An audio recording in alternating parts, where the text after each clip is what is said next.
Con esta idea del poder de las palabras se empiezan a hacer todo tipo de atrocidades, como por ejemplo, You are fake news. Un vídeo falso. ¿Es CNN fake news? Anti-fake news. Tú eres físico, estudiaste matemáticas también, eres neurocientífico y hablamos de los bulos, de los conspiranoides, creamos realidades que son muy frágiles. las realidades son muy fuertes, basadas en datos muy escasos. Entonces yo puedo elegir de la realidad recortes parciales y contarte una historia coherente, bonita, pero escondiéndote todo lo otro. Entonces estoy contando una historia falsa contándote solo la verdad. Un niño o una niña de pequeños piensan que la Tierra es plana. Un día alguien le cuenta algo que es que la Tierra es redonda. Y entonces ahí lo que tienen es una revolución conceptual. Es algo que de hecho ha pasado en la historia humana. Yo, por ejemplo, analizaba el otro día con las elecciones americanas cómo los presidentes han sido los que han sido capaces de dominar los medios de comunicación del momento, ¿no? Los políticos han entendido algo que la mayoría de la gente no entiende. Lo que empieza a pasar ahora es que lo que le tienes que decir a distinta gente no es lo mismo para ganar su voto. En redes tú puedes empezar a sacar contenidos. Es el traje a medida de la persona que te quiere escuchar. El poder de las palabras y de cómo conforman realidades, ¿no? ¿Cuál es el verdadero poder de las palabras? Es exactamente eso, es calibrar, darte la fuerza para hacer cosas a las cuales piensas que no puedes llegar, pero que tampoco sean cosas que son completamente imposibles y que van a hacerte o estrellarte o frustrarte o golpearte una y otra vez contra muros imposibles. Don Mariano, Don Uri, ¿qué tal? muy bien. Has venido caminando. He venido caminando de Sanz. Hasta Sanz me fui en tren. O sea, la parte de los 500 o 600 kilómetros no me dio para caminarlos. De Madrid a Barcelona viniste en tren, Sí, pero has estado 1 hora hasta llegar aquí. caminando, sí. Gracias por venir. A ti por invitarme. Me he planteado esta charla de una forma que me motiva mucho porque vamos a hablar de algo que yo adoro, que es la comunicación y el poder de las palabras. Conozco. Bueno, o sea, es un tema que han dado también. He caminado por ese tema. Has sí. caminado por ese tema. Sí. El poder de las palabras y de cómo conforman realidades, ¿no? Sí. Leía en la universidad a Wittgenstein, ¿no? Que hablaba de cómo lo que decimos es un marco, un workframe donde nuestro cerebro pues trabaja. Esto realmente es así, ¿no? Sí, es así. Bueno, es así seguro para la mayor parte del pensamiento, ¿no? El tema es que aún aquella parte del pensamiento, no sé, como el olfato, que no se expresa en palabras, también tiene una suerte de lenguaje. O la música, que no se expresa en palabras, tiene un lenguaje. Entonces, yo diría que más que el poder de las palabras, que lo es también el poder del lenguaje en general, que establece un marco en el que entendemos las cosas. Y sí tiene esa fuerza de insuflar ideas, de insuflar emociones. El otro día vi un video muy simple de estos, ¿sabes? Estos videitos virales que vuelan. Y era un tío que jugaba estaba en un molino, de estos molinos enormes, y había una sombra, y pero saltaba la sombra del molino, ¿sabes? Como el Quijote, me gustó. Y de repente pasaba la sombra y él no la saltaba y se tropezaba. Se caía con la sombra, ¿sabes? Y esa idea de que cuando imaginas que es real y pasa algo que en realidad es pura sombra, pero que puede tirarte, porque el momento que tú crees que eso puede tirarte, te tira. Creo que es una especie de demostración muy tangible de la fuerza de las historias, diría, y de las creencias, ¿no? Uh-huh. Y luego de eso va a cosas que son muy conocidas, como el efecto placebo o nocebo, que es el contrario, o sea, el que tú creas que... De hecho, es un problema muy serio para los estudios médicos, que es que está demostradísimo que cuando te dan algo que no es nada más que agua, pero que tú crees que contiene algo que puede curarte y por lo tanto creas esa narrativa mental de que puedes curarte, de repente a veces mejoras o te curas o resuelve parte del problema. Y al revés, imaginan, hay otro tipo que hizo hace 50 años un experimento, les ponía un casco así tipo de magneto, pero era de lata, no había nada. Y le decía a la gente que por ahí pasaba una corriente eléctrica, que es una historia, no pasaba nada, quiero decir, o sea, era como que me pongas el vaso en la cabeza. Y la gente le dolía. Y ahí otra vez ves de manera muy tangible la fuerza de las historias que nos contamos que inducen aquello que declaman, ¿no? O sea, que sentimos aquello que cuentan. Uh-huh. Esto es increíble, Mariano, porque al final lo que estamos diciendo es que realmente en nuestra mente creamos realidades, creamos tendencias, creamos sentimientos y en el momento en el que vivimos ahora, que tenemos altavoces todo el mundo para poder lanzarnos al mundo, esto puede ser algo fantástico pero también muy peligroso. Sí. La tesis de mi doctorado, que yo la defendí hace fue en el 2002, o sea, hace 22 años. Ha pasado agua. Yo estoy orgulloso, pero se llamaba, el título de tesis es La máquina que construye la realidad. Lo que en ese momento era algo provocativo, y como tú empezaste diciendo eso, ¿no? Como esta idea de Wittgenstein, pero que en la neurociencia era algo como que todavía se veía una idea del cerebro como muy reactivo, como una máquina que procesa información, no como una máquina que crea información. Y yo me acuerdo, cuando yo llegué a Estados Unidos, a Nueva York, había una mujer que se llamaba Ann Trisman, brillante, una psicóloga experimental brillante, que estuvo muchos años casado con Daniel Kahneman, que fue el premio Nobel, que murió hace muy poquito. Y ella hacía un experimento de estos como simples, pero que, no sé, yo veo estas cosas que... Yo veo hermosura, y a mí me pasa con la ciencia, a veces la veo y digo, se me parece arte en realidad, ¿no? Y era muy simple, lo que mostraban era una pantalla muy breve, que es una manera como también de experimentar con el cerebro en el límite de lo que puede detectar, ¿no? Entonces, imagínate una pantalla súper breve en la que había de un lado un triángulo y del otro lado una mancha amarilla. Pero todo eso pasaba así y desaparecía, ¿no? Entonces le preguntaban a la gente que había visto y la gente decía, pero muy convencida, o sea, fehacientemente, es un triángulo amarillo, ¿no? Entonces habían fundido la información que tenían por ahí, tenían un triángulo por un lado, amarillo por otro lado, todo había pasado muy rápido y el cerebro construye una historia que es como la historia más plausible con los datos que tiene. O sea, es como que en algún lugar es muy sofisticado y eso se llama hacer como inferencia bayesiana, ¿no? Que es como de tratar de reconstruir la realidad de la manera más plausible posible, ¿no? Y eso hacemos todo el tiempo con las... O sea, digo, esto que pasa en la percepción, tú cuentas ahora digamos, en la esfera, ya pasas de eso a la esfera de, no sé, de Twitter, de las ideas, de la pelea política, de la polarización, digamos, del infierno que todos detectamos. Y tiene esa raíz, tiene la misma raíz que es nuestra capacidad de, a partir de datos muy escasos, construir realidades muy firmes, donde tú eliges, a lo mejor que eliges estos tres datos, ¿no? El amarillo, el triángulo y alto, y yo elijo que también va por ahí, rojo y cubo, y entonces yo tengo una realidad muy, muy clara, la veo, y está bien porque la estoy viendo a partir de datos y tú estás viendo otra realidad, y no hay manera que nos pongamos de acuerdo, salvo que hagamos ese ejercicio de darnos cuenta que yo estoy viendo una porción muy pequeña del mundo y tú otra, y que a lo mejor tenemos que ensanchar lo que vemos. Es decir, que con la información que tenemos y los inputs que nos llegan a través de las redes sociales, creamos realidades que son muy, muy frágiles, muy poco profundas, muy cogidas desde un titular, a lo mejor. Es decir, que no... Sí, pero las realidades son muy fuertes, basadas en datos muy escasos. Esta es la clave. Esto fue lo que descubrió Kahneman. O sea, lo que es débil es la evidencia. Pero la conclusión, que cuando tú te encuentras a alguien, lo ves como 3 segundos, y en 3 segundos has sacado conclusiones de si te cae bien, de si te parece inteligente, de si te gustaría conversar con esa persona o no. No sabes nada. Digo, tú y el resto de los 7.000 millones de personas, ¿no? Uno no sabe nada todavía de esa persona, o sea, no sabes cómo cuida a sus hijos, no sabes cómo se lleva con su mujer o con su pareja, no sabes lo que ha hecho ni lo que no ha hecho, pero el cerebro muy rápido, a partir de datos muy escasos, en algo que tiene demasiada buena prensa, que es la intuición, esta idea, sabes, de que lo siento y entonces voy con eso hasta el fondo de mi corazón, lo cual a veces funciona y tiene cierta aptitud, pero a veces nos lleva a juzgar a gente de manera que no lo merecen, a no abrirnos a alguna gente que sería muy luminosa, a creer ideas en las cuales tenemos pero poquísima evidencia, pero que creemos muy ciegamente. Entonces sí, lo que pasa es que hay como una especie de mar de datos, ¿sabes? Como un mar de datos y tú puedes elegir los que quieras. Había una propaganda de la Folha de San Paulo, el periódico, muy famosa, una propaganda, una publicidad, quiero decir, ahí me salió un argentinismo, que lo que hacían es te contaban el perfil de un político y te contaban como que había aumentado la economía brutalmente, que había mejorado la trayectoria educativa, que había generado empleo, tú como que empezabas a enamorarte y por supuesto al final era Hitler. Pero la clave es que todo lo que te habían dicho era verdad, no es que habían...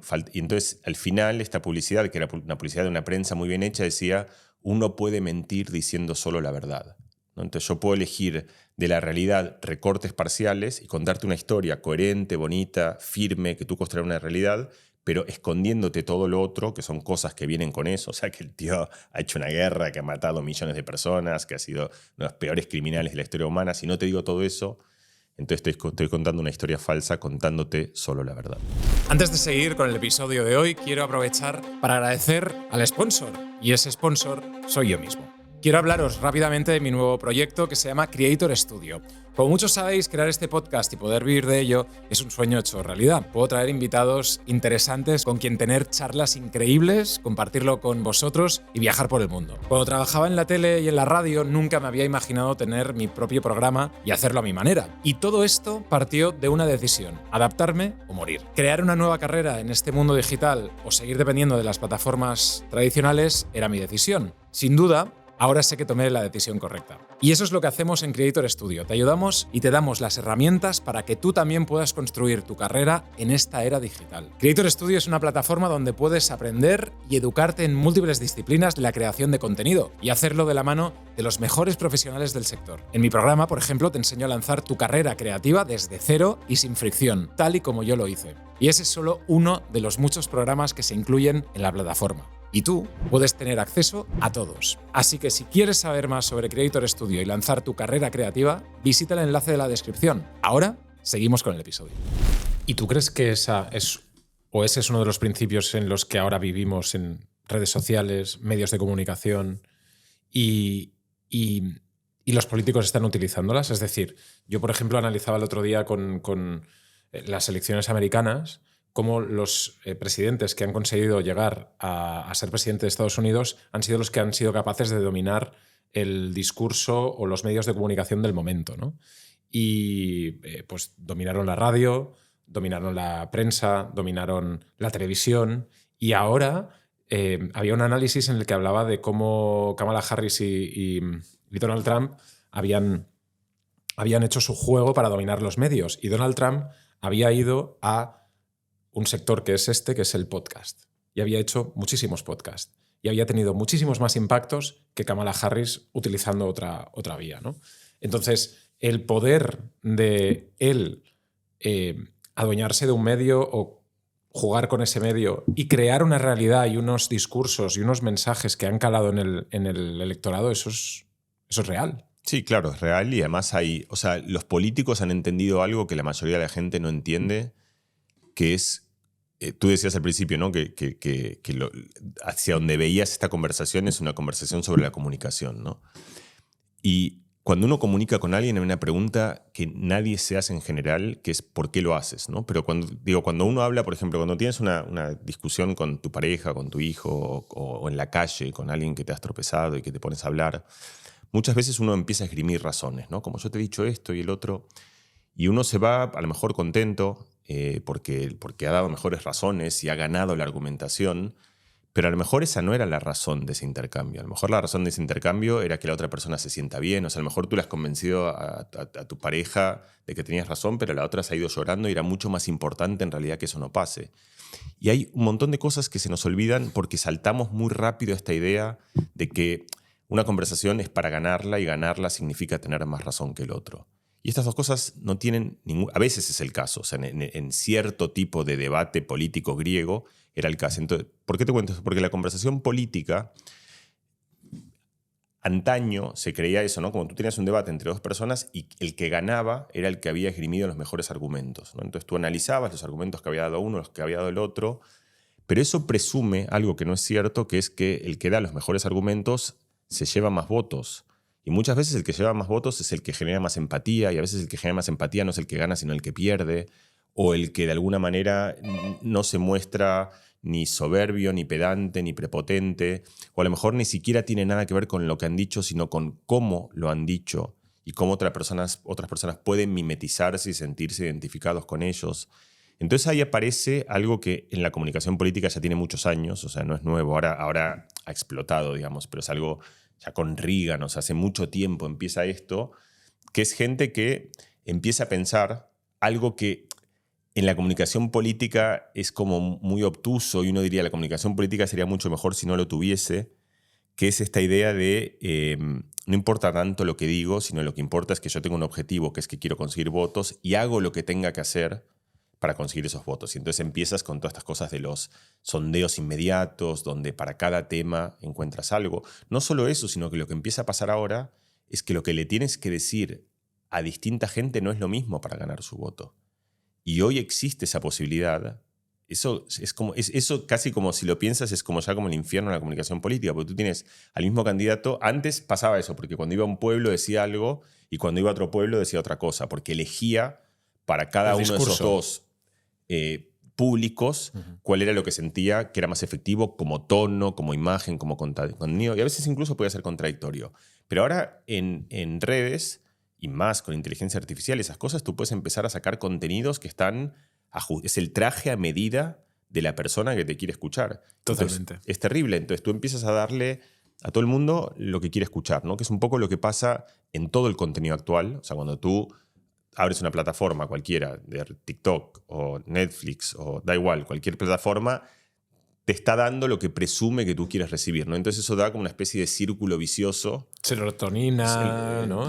Sí, te da lo que tú quieres, pero sobre todo tú no sales de ese lugar, porque cada vez te está dando, es como que, ¿sabes? No hay manera de que tú salgas si cuando han detectado tu punto débil te lo ofrecen todo el tiempo. Es por definición lo que eres vulnerable. Y la política se empieza a adscribir a ese sitio también, donde empiezan a encontrar lugares muy vulnerables. Y eso es como una especie de hack de la democracia, quiero decir. O sea, es un problema de la democracia actual. Creo que es un problema... Bueno, no creo, mucha gente lo ve. Digo, estamos conversando esto porque tú también lo ves y porque lo vemos todos. El que para tomar buenas decisiones hay que tener información de calidad, hay que tener tiempo para pensarla, hay que tener perspectiva. Y hay algo sobre cómo funciona la comunicación actual en la que nada de eso sucede. Es lo que tú decías del triángulo y la mancha amarilla, ¿no? Que has visto un tuit o has visto una imagen o has visto algo y ya generas una realidad. Sí, te agarras de eso y ni que hablar de eso, porque además de eso... Y fuerte. Fuertísima, porque además... Porque es esta cosa de que el triángulo amarillo está bien, porque el triángulo amarillo es como una especie de historia que cierra, ¿sabes? Mira, hay un tío que hizo un bulo, o sea, una noticia falsa, pero que la hizo deliberadamente porque era, o sea, es alguien que estudió ciencias políticas y que estudia comunicación justamente y está tratando de estudiar qué hace que una noticia se propague, ¿no?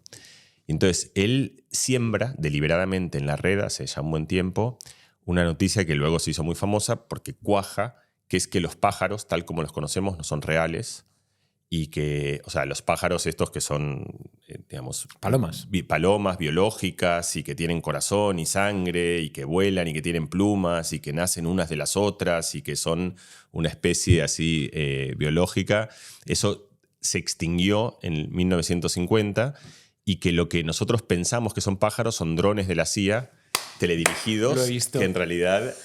Y el tío le va increíble, o sea, no increíble, le va bastante bien.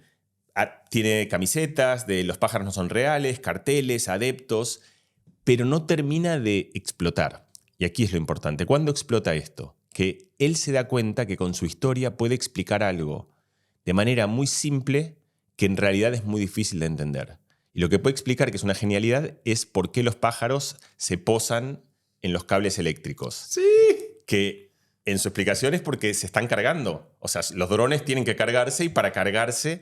Entonces, como para tú entender por qué un pájaro cuando se posa en un cable eléctrico no se fríe, tienes que entender un montón sobre la física de los circuitos, la resistencia, la conductividad del aire, porque si estás mojado la electricidad circula, la diferencia de potenciales, una cantidad de cosas que son muy complejas y de repente tienes a alguien que te da una historia plausible, que cierra, que es compacta. Esto es lo importante, que es lógica. No es, porque uno la piensa como disparatada, pero el bulo cierra cuando tiene cierta coherencia interna. Cuando tú das algo que tiene el atractivo de que es paranoico y conspirativo y has contratado a un actor que dice que estuvo en la CIA, vale todo eso, pero luego la historia cierra cuando eso te explica algo que tú necesitabas aprender. Entonces, así funcionan todas las había justo, mira, por ejemplo, un tuit... De hecho, perdona, que te hago un claro. inciso. Hay gente que que cogió esta historia y que aún cree de esta historia. O sea, hay adeptos a este los movimiento. Pájaros, hay pero un montón. De hecho, el que empezó, el Mesías que empezó esto, cuando vio que se le fue de las manos, lo quiso parar. Y dijo, señores, señoras, os cuento, este es el actor, que es mi amigo, lo he inventado yo, es todo mentira. Los pájaros, si vos veis un pájaro muerto en la calle, veréis que no está hecho de circuitos eléctricos, sino que es un animal. Y además no solo eso, sino que explica todo lo que, digamos, el tipo empieza a explicar todo. Y sus adeptos salen a matarlo, como sabes, como el traidor. O sea, Sí, ellos el eran Judas. el Judas. O sea, es Judas que pasa a ser de Dios a diablo en la nada y no los puede parar. O sea, ha creado una secta imparable. Hay un tema, y hablamos de los bulos, de los conspiranoides, de las conspiraciones, que está muy de moda y que ahora la gente está como atacándolo, y hay un ataque muy claro desde los medios de comunicación tradicionales a toda la gente que sale en internet pues haciendo un podcast o diciendo que la Tierra es plana, ¿no? Y el otro día estaba hablando con Javi Santaolalla, que estuvo en el podcast. Javi es físico. Sí, lo conozco, somos y amigotes. él tuvo la oportunidad de hacerle una entrevista a un astronauta que había pisado la Luna. Y una de las preguntas que le hizo Javi fue, ¿la Tierra es plana? Porque él ha visto la Tierra desde la Luna. Y el tío casi como que se enfadó. Después en el departamento de prensa le dijeron, eres una pregunta que está como vetada, que no le puedes hacer al astronauta, ¿no? Pero hay gente que cree que la Tierra es plana. Sí, no, y la gente que cree que la Tierra es plana también construye teorías, digamos, cerradas. Esta es, o sea, donde van porque tienen problemas que tienen que explicar. Nosotros, mira, nosotros estudiamos cuando yo estaba en Buenos Aires en el laboratorio con una chica que se llama Cecilia Calero. Hacíamos experimentos sobre cómo los niños y las niñas van formando ideas conceptuales sobre las cosas. Y que es un buen modelo porque sobre las cosas, incluido esto, por ejemplo. Uno de ellos es cómo entiende un niño o una niña que la Tierra no es plana. Porque durante mucho tiempo la gente pensó que es plana porque es lo que te dicen tú la ves plana. Ni que hablar, que esto se lo dije yo a Javi Santaolalla, que se llama planeta. O sea, si hubiesen querido... ¡Redondeta! Claro, esfereta. O sea, llámala... Que en realidad se llaman así porque antes las estrellas, los planetas, justamente las estrellas se movían y los planetas estaban en un plano, entonces por eso. Pero es confuso, quiero decir. Entonces, ese es el primer punto de partida. Yo creo que es relevante entender la confusión que la otra persona puede tener. Y no tener esta cosa arrogante y prepotente de creer que y es que cuando tienes la verdad sobre algo, piensas como muy despectivamente a la otra persona. Como muy desde una clase superior, ¿no? Sí. Es decir, es que pobre es imbécil. Sí, pero al mismo tiempo también, por eso aquí es un límite muy delicado, porque hay un límite hay barreras que no puedes pasar también, ¿no? Porque cuando están en juego la salud de una persona, o sea, es decir, si tú tienes una persona, hay temas de responsabilidad y eso es lo que es muy complejo. Por eso justo el de la Tierra es plana es un buen caso para estudiarlo comparado con otros, sí, porque con eso no le haces mucho daño a nadie. Claro, o sea, como si el agua del no sé qué cura el cáncer, exacto. ¿no? Por ejemplo, si tú dices a alguien que tiene una oportunidad de curarse con un antibiótico que se va a curar con un agua, bueno, eso es muy delicado porque depende... O sea, si tú quieres hacerlo tú, perfecto, es tu libertad y haces, pero si tú le estás diciendo a una persona que no tiene argumentos y la estás mandando de alguna manera algo que le va a hacer mucho daño porque una historia, entras en un lugar muy complejo pero lo bueno, justamente el ejemplo que traes tú es que eso no es el caso. O sea, y tú dices, bueno, al final que cada uno piense lo que quiera si no le hace daño a nadie, ¿no? Eso es una parte. Pero luego lo que te quería contar, que creo que la gente no se da cuenta de esto tampoco, es nosotros cuando estudiamos esta transición, en general pasa así, un niño o una niña de pequeños piensan que la Tierra es plana, casi todos. O sea, tú le preguntas por qué se ve plana. O sea, tú la miras y no... Y además, porque que sea una esfera tiene un montón de problemas. ¿Por qué los que están abajo no se caen? ¿Por qué no la veo toda redonda? ¿Dónde está? Es decir, hay un montón de cosas que son difíciles de entender. Y entonces a muchos de estos niños, o casi todos, un día alguien le cuenta algo que es en clase, o un hermano, o un padre, una madre, o lo leen en una revista o en un libro, que de repente que la Tierra es redonda. Y entonces ahí lo que tienen es una revolución conceptual, que es que durante todo el tiempo, es algo que de hecho ha pasado en la historia humana, que es durante todo el tiempo hemos pensado algo y de repente viene alguien y nos dice, mira, no es así, es distinto. Y la historia que uno se cree es que porque ese día ese niño viene y le cuenta al padre o a la madre y le dice, es que él he aprendido que la Tierra es redonda. Y entonces, muy bien, qué inteligente que eres. En realidad no es un tema de inteligencia, sino es un tema primero de cultura. Y segundo, ese mismo niño, esto es lo que ha estudiado mucha gente, una mujer que se llama Stella Bosniadu y luego nosotros muchos años también, es que hasta que realmente entienden lo que significa que la Tierra es una esfera, no es que pasa ni un día, ni 2, ni 5, ni 10, sino que pasan más o menos 2 o 3 años. Y en esos 2 o 3 años, lo que están haciendo es tratando de reconciliar lo que han aprendido con todo lo que conocen. Lo que hemos dicho, bueno, ¿cómo hacen los que están abajo para no caerse? Y de hecho, si tú le pides a un niño que le acaban de explicar que la Tierra es redonda y le dices, bueno, vale, hazme un dibujo, no te dibuja una esfera. Lo que te dibuja es un disco. O sea, como esta mesa. O sea, que un niño de 5 años en general cuando piensa que la Tierra es redonda, lo que piensa es que es un disco. ¿Por qué piensa que es un disco? Porque eso es como el triángulo amarillo. Reconcilia lo que le han explicado que es redonda con su modelo de la física, que es que la gente tiene que estar toda de pie en el mismo sitio, pues están algunos para abajo, tiene que entender la gravedad, cosas que son demasiado sofisticadas.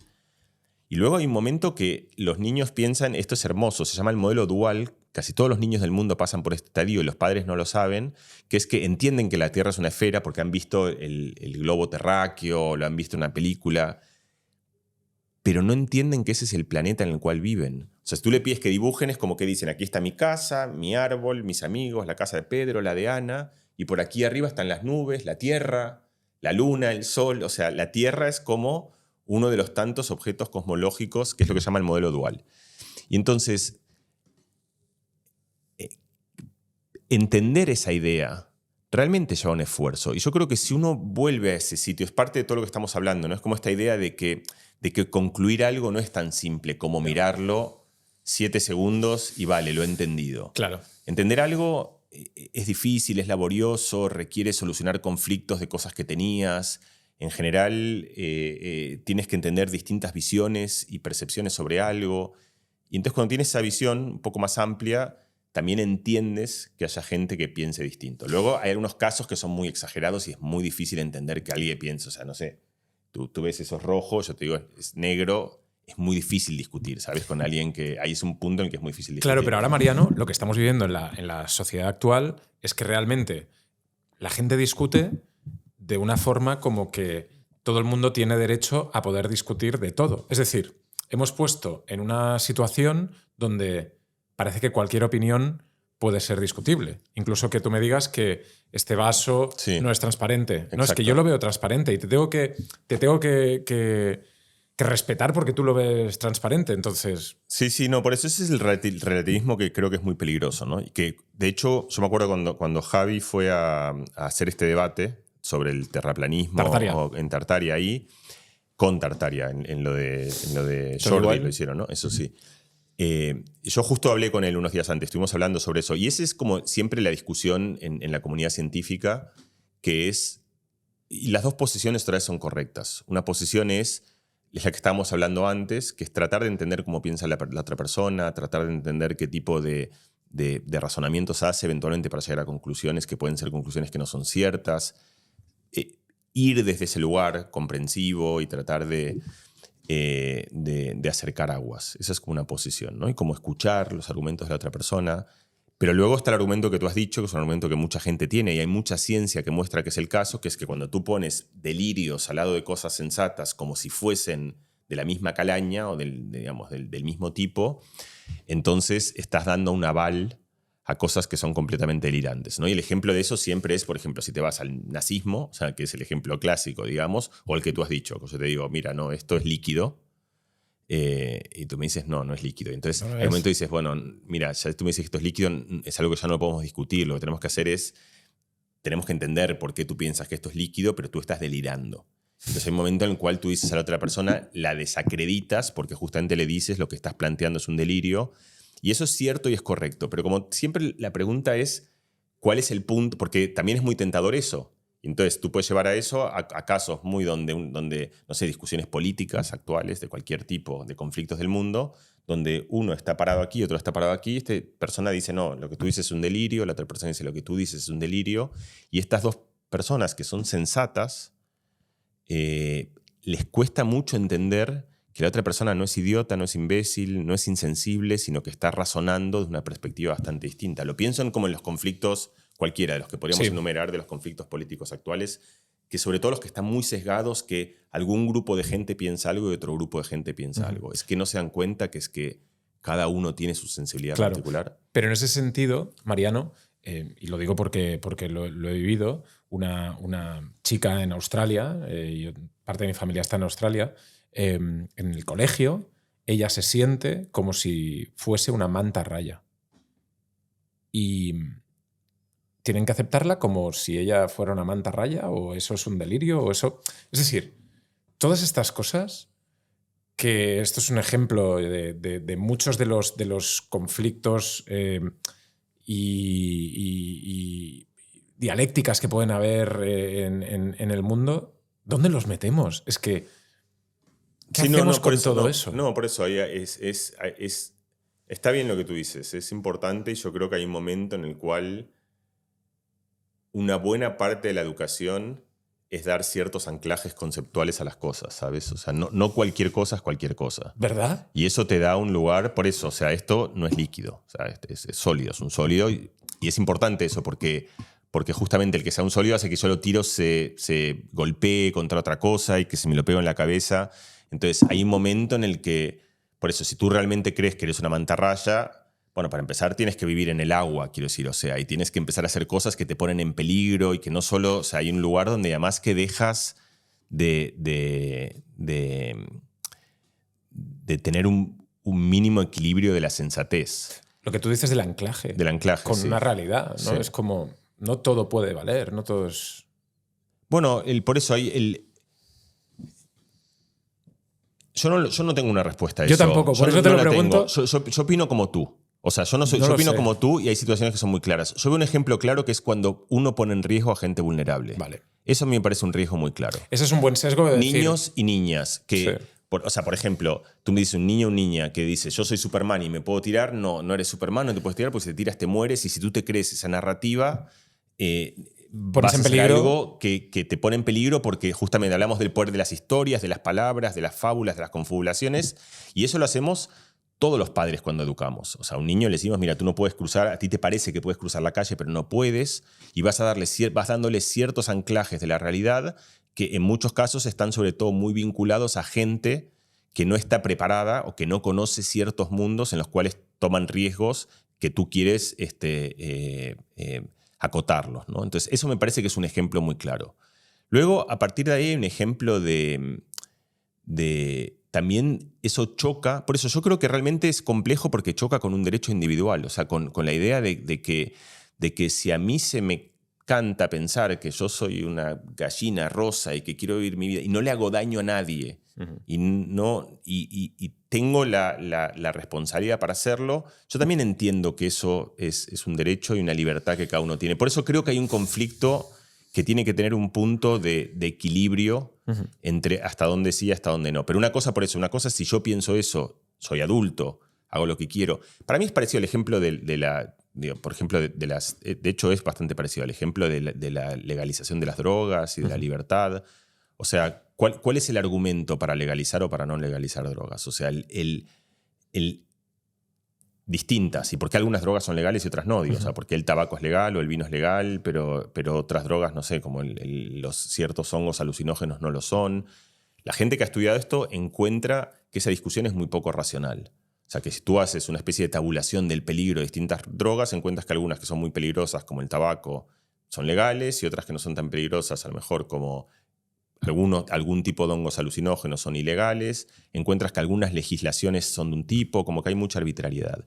Pero la premisa de todo esto justamente es la idea de que hay gente que es vulnerable. Para mí es muy claro en el ejemplo de los niños, digamos. Okay. O sea, que no saben y no tienen manera de evaluar ni de decidir. Entonces tú dices, no puede ser un mercado libre en el cual un niño de 8 años vaya y encuentre cosas que le van a hacer daño, que le pueden hacer muy mal. Entonces hay una legislación que protege y que prohíbe eso. Luego, si eres grande y eres adulto y con tu vida quieres explorar y quieres experimentar y no le haces daño a nadie y no haces mal a nadie... ¿no? O sea, yo otra vez no veo que haya nada malo en eso. O sea, luego otra cosa es cómo lo legislamos y eso. Y aquí veo algo parecido, o sea, con la libertad de ideas. Una cosa es si eres un alcalde o un presidente o un médico o un abogado o alguien que, digamos, en su delirio genera un caos donde hace mucho daño. Otra cosa es si a ti te gusta, como una especie de poeta de tu propia vida, eliges darle esa fábula y esa tintura. Entonces ahí me parece que entramos por eso en un conflicto donde no hay una posición clara para una cosa o para la otra, sino que hay que como consensuar entre estos dos derechos humanos distintos. Uno es el derecho al cuidado y otro es el derecho a la libertad. Y creo que los dos son justos y los dos son válidos y que en cada caso no es igual un niño que un adulto, no es igual si tienes atribuciones que si no las tienes, en fin, y cada caso uno tiene que ir poniendo límites. A mí personalmente, esto es una opinión personal, si un niño entra en una idea de que una niña de que cree que es una mantarraya, yo intervendría, porque creo que eso es un nivel de delirio en el cual justamente está perdiendo todo tipo de anclaje con la realidad y está empezando a hacer algo que a mí me suena más a una psicosis. Y creo que eso termina produciendo sufrimiento, termina produciendo una vida que no es deseable. Entonces yo, si fuese alguien que yo conociese y que fuese cercano, y si eso realmente es profundo, o sea, realmente se siente que es una mantarraya y lo piense, bueno, yo trataría de intervenir y explicarle que no lo es, que es una persona, que es una niña, que está en clase, que lee, que las mantarrayas no leen, que respira oxígeno en el aire y no en el mar, o sea, una cantidad de cosas que contradicen esa hipótesis tan absurda. Hay una cosa fantástica que te he escuchado decir, que cuando somos pequeños, nuestros padres, ¿no?, nos dicen no hagas esto, no hagas lo otro, y bueno, pues eso también construye una realidad. Pero también lo que nosotros nos decimos de soy bueno para las matemáticas o soy bueno para el teatro, también nos construyen esa realidad interna. Háblame de eso. Sí, porque lo mismo que decíamos antes, que uno llega a conclusiones muy rápidas sobre las cosas, sobre una opinión política, sobre una persona, o sobre un triángulo amarillo, uno también llega a opiniones muy rápidas sobre uno mismo, pero muy rápidas. A mí me gusta llamarlas, son como noticias falsas sobre nosotros mismos. Los bulos sobre nosotros mismos. Los bulos sobre nosotros mismos, exacto, porque todo el tiempo uno los construye, y los construye exactamente como hemos dicho, a partir de datos muy escasos, realidades muy fuertes. Ese siempre es el... Y eso lo construye, para mí es muy importante, el cerebro siempre, es decir, siempre... Yo sé que no soy Usain Bolt, pero físicamente porque no corro como Usain Bolt. Y entonces yo me construyo mi realidad diciendo, bueno, te gusta correr, pero nunca vas a ser Usain Bolt, ¿no? Entonces, bueno, ahí hay un punto por eso. Entonces, porque ese punto es muy importante. O sea, primero, el cerebro, tú lo pones de una manera como muy ordenada, muy precisa, que yo puedo correr, pero no soy Usain Bolt, y eso es así. Pero no es lo que la mayoría de la gente hace. Okay. La mayoría de la gente lo que hace es, yo no puedo correr, o yo no sirvo para el arte, o yo no sirvo para matemática, o yo no sirvo para este tipo de relaciones, o esto no lo podría hacer nunca, o yo no podría hacer un podcast. Y en general, cada una de esas afirmaciones son ciertas, porque puedes hacer un podcast. A lo mejor no puedes hacer el podcast de, no sé, el de Uri Sabato, el del Lex Fridman, o el que quieras que a ti te guste, digamos, pero un podcast puedes hacer. El que dice no sirvo para las matemáticas, a lo mejor te cuesta un poco más que el que tenías al lado. A lo mejor justo ese curso que tuviste no te gustaba el profesor y no te interesaba, entonces no le metiste, y a lo mejor... Entonces, hay algo otra vez de realidad ahí. Pero esa realidad que es que te costaba un poquito más, que tenías que trabajarlo un poco más que los otros, la conviertes en una frase. Qué bueno eso, que tío. es yo no sirvo para esto. Entonces, esta es la clave. Confundes lo difícil con lo imposible. Y eso es lo que casi todos hacemos. No es lo que has hecho tú, porque tú dices, yo puedo correr, pero a lo mejor no puedo correr a esta velocidad. Además dices a lo mejor, porque puede ser que quizás, no lo he probado, pero todavía... No me subestimes, sí, amigo. Por eso no, yo te tengo fe, por eso a lo mejor. Entonces, yo no soy como Leo Messi. No, como Leo Messi no hay nadie, ese es el problema. O sea, Leo Messi no hay... Es que hablar de Leo Messi con un argentino... No, o sea, Usain Bolt me ves como Usain Bolt, pero como Leo Messi... No, por eso ahí no vas a llegar, ¿no? O sea, no. Ese es el problema de la aparición de Dios, ¿sabes? O sea, es un tema muy serio de la filosofía. No entraremos en eso. O sea, por eso hablar de Leo Messi ya es como de... ¿Lo dejamos para el final de la charla? Lo dejamos para cuando quieras, sí. Vale, perfecto. Al final de la charla, esto es como para poner el de esto, hablaremos de Leo Messi con Mariano. Venga, y de Maradona. Eso. Ya que estamos, que también pasó por aquí. Vale. Entonces, ¿cuál es el problema? Que cuando construyes estas frases sobre uno mismo, o sea, estos bulos sobre uno mismo, primero no las percibes como una opinión, sino como una descripción de la realidad. O sea, si a ti alguien te dice, Uri, tú no vas a correr más rápido que esto, tú entiendes que es una opinión de esa persona. E incluso puedes tratar de rebelarte frente a esa opinión. Decir, mira, te voy a mostrar que sí. Pero cuando tú te dices a ti mismo, yo no puedo hacer esto, no lo percibes como una opinión de ti sobre ti mismo, sino que lo percibes como la realidad, es así. O sea, ya no lo ves como que tú opinas sobre ti. Y entonces, una vez que crees que eso es cierto, empiezas a hacer todo como para que así suceda. Y eso es lo que contaban muchos filósofos hace tiempo, que es que, por ejemplo, si tú describes la ley de la gravedad, que es cómo las cosas caen, eso no cambia como las partículas caen. O sea, las partículas caen de una manera y tú puedes hacer una ley y la ley que tú haces no cambia, se suben o se bajan, o sea, la ley puede ser correcta o incorrecta. Pero si tú haces una ley sobre la economía, por ejemplo, y tú dices que esa ley que estás haciendo genera creencias en la gente que hace que la ley pueda ser cierta, ¿no? Entonces, por ejemplo, si Elon Musk dice, esta acción va a subir, la acción sube, pero sube porque Elon Musk ha dicho algo que ha hecho que toda la gente piensa que sucede y genera una especie de burbuja financiera. El poder de las palabras. Que es el poder de las palabras de inducir aquello que ha pregonado. Entonces eso es una especie de profecía autocumplida, pero que no requiere nada ni esotérico ni místico, sino que el enunciado de una frase produce una cantidad de cosas que en algunos casos, esta es la clave, hace que aquello suceda. Es decir, si yo empiezo esta charla diciendo vamos a pasarlo bien, ya estoy poniendo un marco de vamos a disfrutar, ¿no? Sí, pero es un buen ejemplo ese, porque eso, si tú dices y te pones en disposición de, mira, sabes que vamos a pasarla bien, es bastante más probable que eso pase que si tú no lo decías. Pero también puede no pasar. Y ahí lo que ves justamente es el límite de las palabras también. ¿Y por qué te digo esto es muy importante? Porque con esta idea del poder de las palabras y cambiando el poder de las palabras por el poder infinito de las palabras, que ese es el error, se empiezan a hacer todo tipo de atrocidades. Como por ejemplo, y esto al que le ha tocado vivir de cerca, como para mí sabe que es una tragedia, cuando una persona que está enferma de una enfermedad grave, tiene un cáncer, viene algún iluminado que le dice, si tú te convences te vas a curar. Otra vez, el bulo ese, ¿no? ¿Y por qué eso es terrible? Porque ahí le estás dando a esa persona que lo que más quiere es vivir. Porque esperanza.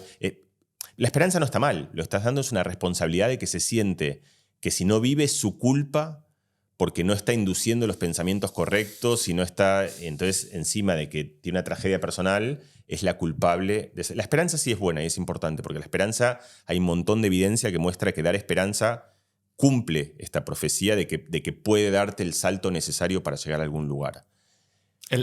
Como el placebo. Sí, es como el placebo. O sea, pero lo que no sirve justamente es convencerte de que puedes hacer cosas que no puedes hacer. Por ejemplo, tú no puedes volar. El poder de las palabras te puede hacer volar un avión, pero no puedes. Y si tú te convences que vas a volar, te vas a dar un tortazo. Tú no puedes correr los 100 metros por debajo de 8 segundos. No lo puede hacer nadie eso. Entonces, si tú dices, yo me voy a convencer de que puedo correr los 100 metros por debajo de 8 segundos y vas a sufrir porque no hay poder de las palabras que pueda hacerte eso. Entonces, esa es como la parte nociva de ciertas frases que nos decimos y que nos hacen creer que podemos hacer cosas que no podemos. Del otro lado está cuando tú te dices que no puedes hacer algunas cosas que sí puedes hacer. Entonces, ¿cuál es el verdadero poder de las palabras? Es exactamente eso, es calibrar, es darte la fuerza para hacer cosas a las cuales piensas que no puedes llegar, pero que tampoco sean cosas que son completamente imposibles y que van a hacerte o estrellarte o frustrarte o golpearte una y otra vez contra muros imposibles. Esto es muy, muy interesante para que la gente pueda extraer algo muy tangible de tus palabras, ¿no? Vaga redundancia. Que es, yo cuando empiezo este podcast, lo empiezo haciendo llamadas de teléfono, no estoy en un estudio como este, lo empiezo con unos micrófonos que no son estos micrófonos, pero yo en mi cabeza tengo un estudio como este, tengo una charla contigo, tengo todo lo que quiero llegar a conseguir, ¿no? Entonces yo me digo, Uri, vamos a hacer el podcast número 1 en España.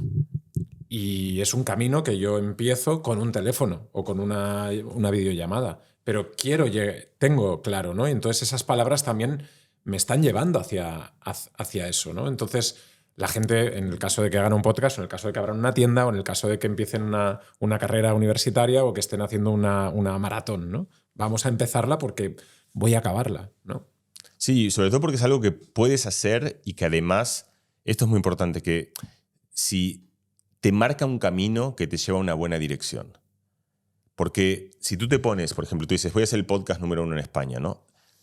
Suponte que no llegas a eso, no importa, porque lo que has hecho para llegar a ese lugar son cosas que te van a haber hecho hacer un muy buen podcast desde un punto de partida. Son cosas que te empujan hacia adelante para que tú hagas lo que tengas que hacer.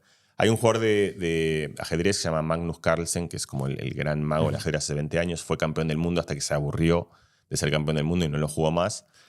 Y estos tienen como un puntaje, y ese puntaje le da cuán buenos son. Y nunca nadie había llegado a los 2.900 puntos. Y el tío en un momento dijo, voy a llegar a los 2.900 puntos, cosa que no hizo nunca. Y entonces hay mucha gente que lo ve como que él no tendría que haber dicho eso porque se clavó su propio estigma. Es como el saltador que dice voy a saltar los 9 metros. Y dices, ¿para qué lo has dicho? Porque entonces ahora pareces, entre muchas comillas, un fracasado cuando podría ser.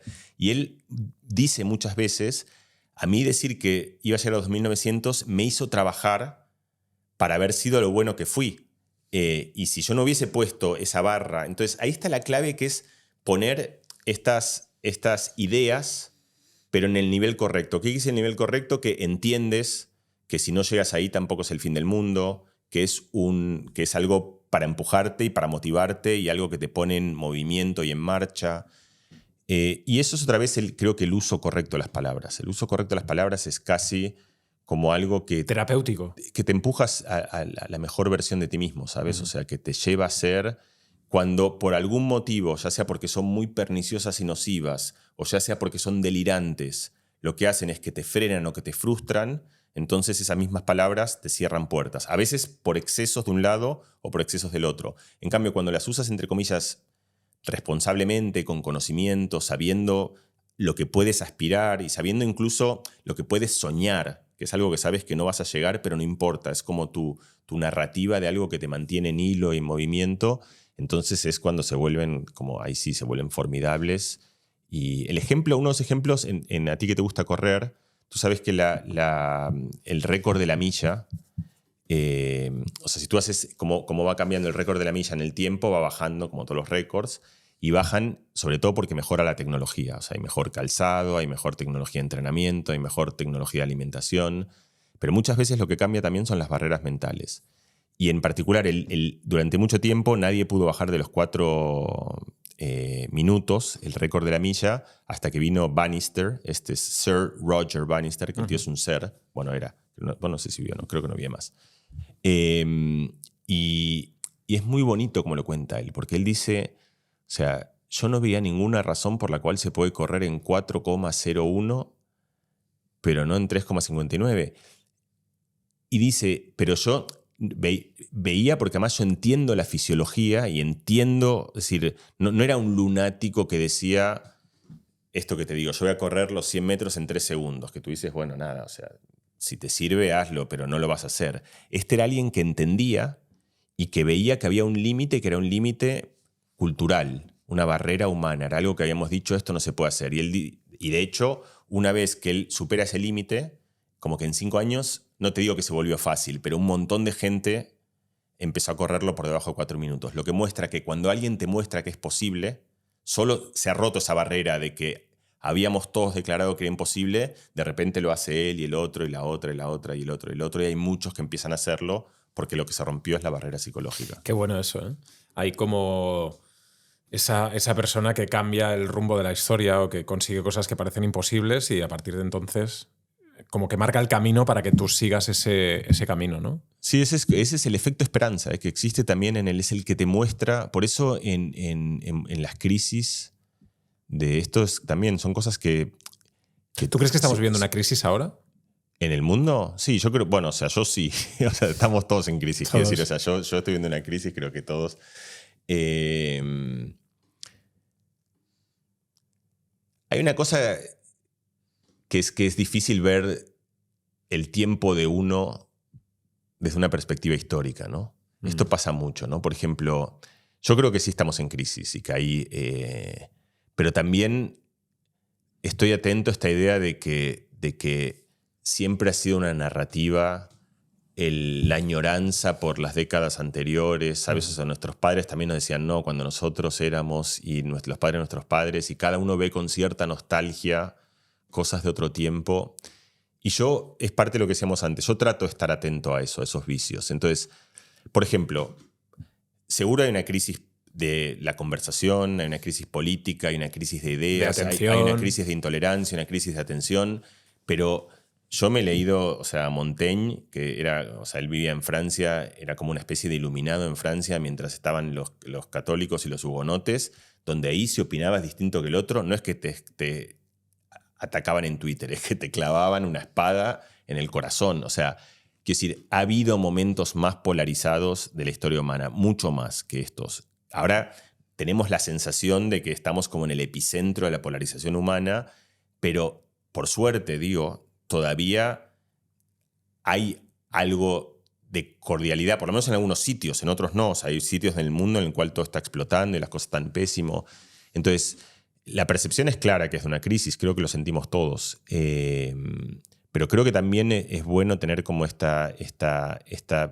menos este sentido de desconfianza, de que cuando uno evalúa su propio tiempo, uno siempre tiene ese sesgo. Por ejemplo, una cosa que me pasa a mí es, mis hijos son adolescentes, ¿no? Uh-huh.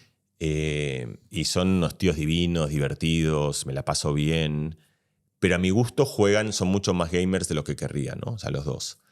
Y como son inteligentes y como conversamos y como ellos me argumentan que mi posición respecto a eso no es distinto de cuando mi abuelo le decía a mis padres que tocar la guitarra eléctrica era ruido y que lo que había que hacer era tocar el violín. Claro. Y que hay una cosa de que cada generación no ve los oficios de la generación siguiente como virtuosos. Y él me dice, cuando yo juego al League of Legends, es como tocar al violín o como jugar al ajedrez. Me dice, yo estuviese jugando al ajedrez, tú no me dirías nada, porque pensarías que es como un deporte como intelectual y que estoy haciendo algo como que me entreno, o si jugase al fútbol o al tenis. O sea, si yo tuviese una pasión por lo que tú, me dice a mí, reconoces como los oficios dignos de tu época, que son, por eso, yo a Nadal lo admiro, porque y a Carlsen lo admiro, pero al campeón del mundo de League of Legends no tengo esa cosa de que yo pienso que es como un gran poeta o como un gran...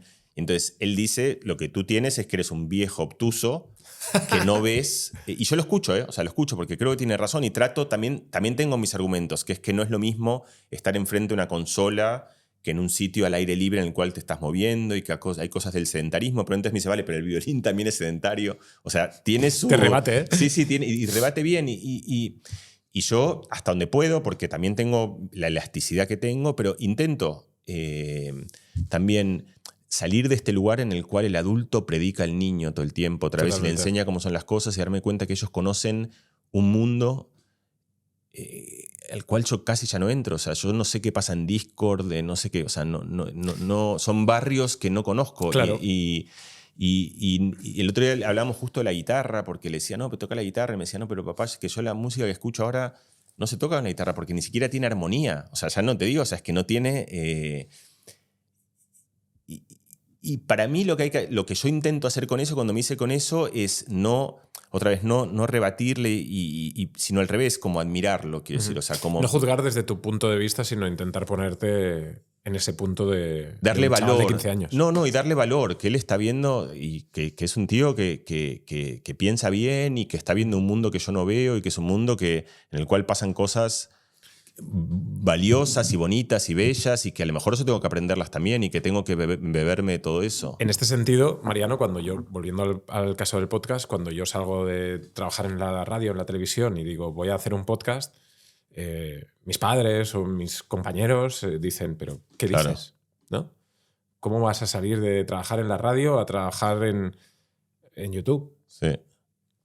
Y realmente es mucho mejor para mí trabajar en YouTube que trabajar en una radio ahora. Sí.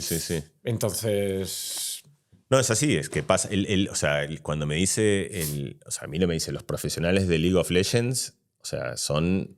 Económicamente. En todo sentido. Son gente que tiene. O sea, es gente que ha encontrado un significado, gente que hace algo muy bien, que ha generado una cultura, que ha generado una tradición, que inspira a mucha gente, que entretiene. Inspira, que hay todo un mundo. Entonces me dice, bueno, tú tienes tu... Hay un argentino, basquetbolista, se llama Manu Ginóbili, sí, que es como nuestro Pau Gasol, ¿sabes? O sea, es como ese claro, es el que cambió la historia del básquet argentino.